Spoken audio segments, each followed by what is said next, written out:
La cité L'Olivier est un ensemble de 3 bâtiments de 5 niveaux, organisés autour d'une cour centrale. Conçue par l'architecte Henri Jacobs pour le foyer Scarbécois, elle a été inaugurée en 1905. À l'origine, la cité comptait 50 logements qui disposaient chacun d'une terrasse donnant sur la cour centrale. Et aujourd'hui, ce sont 30 nouveaux logements spacieux qui sont offerts à la location.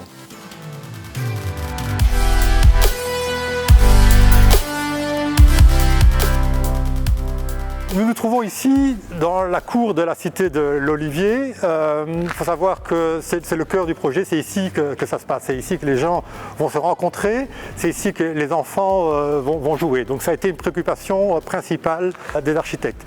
Pour renforcer cette unité de la cité, nous avons modifié les rez-de-chaussée des 2 bâtiments à rue. Les entrées ont été reportées vers l'intérieur de la cour.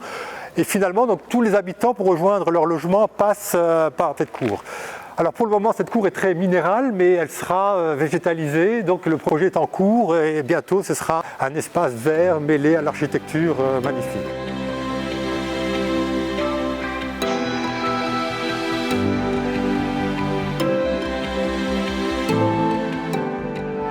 Le complexe L'Olivier représente une réelle opportunité pour le foyer scarbécois pour mener à bien ses plans de relogement. En effet, vous avez ici des logements 3 chambres, 4 chambres et 5 chambres, ainsi que des logements PMR qui vont nous permettre de reloger de grandes familles dans ce nouveau complexe. Alors qui dit relogement dit aussi accompagnement des locataires en 3 temps, au moment de la signature du nouveau bail, quelques jours après l'emménagement avec notre équipe des agents de convivialité, et puis dans les 2 mois de l'emménagement, une visite de nos assistantes sociales pour s'assurer que tout se passe bien. Alors actuellement le complexe est toujours inoccupé, dans quelques mois il sera entièrement loué et nous envisageons aussi de faire une petite fête avec tous les locataires et les habitants, les voisins du quartier pour vraiment relancer cette dynamique de quartier qui nous tient fort à cœur au niveau du foyer scarbécois.